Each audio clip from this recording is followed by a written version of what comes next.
ఉన్నారు. ఈ ఒక్కరోజైనా సరే అమ్మవారి యొక్క వైభవాన్ని తెలుసుకునే ప్రయత్నం చేద్దామని లలితా వైభవం ముగ్గురు మూర్తుల యొక్క అంటే మహాకాళి, మహాలక్ష్మి, మహాసరస్వతి ముగ్గురు మూర్తికల యొక్క స్వరూపం ఏదైతే ఉందో అది లలిత.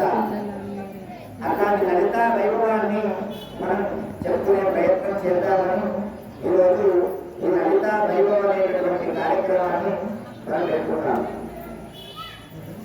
అయితే లలితా సహస్రనామ స్తోత్రం చాలా విశేషమైనదిగా చెప్తూ ఉంటుంది.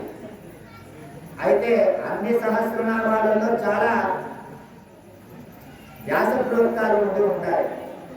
కానీ ఒక్క లలితా సహస్రనామం మటుకు మాత్రమే వశిన్యాది దేవతలందరూ కూడా అమ్మవారి యొక్క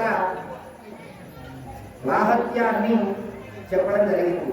ఇది వ్యాస ప్రోక్తం కాదు. వ్యాసుడు చెప్పినటువంటి స్తోత్రాలలో లలితా సహస్రనామం కాదు, వ్యాసుడు చెప్పలేదు.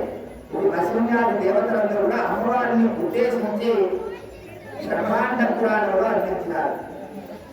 అయితే సాక్షాత్తుగా అమ్మవారే అనుగ్రహించి శక్తినిచ్చి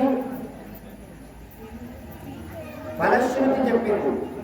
సాక్షాత్ లలితా అమ్మవారే తాను ఈ యొక్క వ్రతాన్ని అంటే ఈ లలితా సహస్రనామాన్ని పారాయణం చేస్తే ఎలాంటి ఫలితాలు కలుగుతాయి, అలాగే లలితా సహస్రనామం యొక్క విశిష్టతను ఫలశ్రుతిలో అమ్మవారే చెప్పడం ఇందులో విశేషం.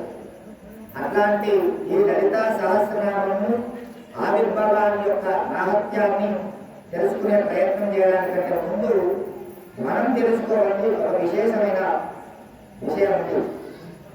పూర్వం తారకాసురుడు అనేటటువంటి రాక్షసుడు ఉండేవాడు. ఆయన బాధ భరించడం దేవతలందరికీ కూడా చాలా కష్టమైపోయింది. అప్పుడప్పుడు దేవతలు చేసేటటువంటి చిన్న చిన్న పొరపాట్లే పెద్ద పెద్ద సమస్యలను తీసుకొచ్చి పెడతాయి. దేవతలు స్వయంకృత అపరాధాలు అన్ని ఉంటాయి. అవన్నీ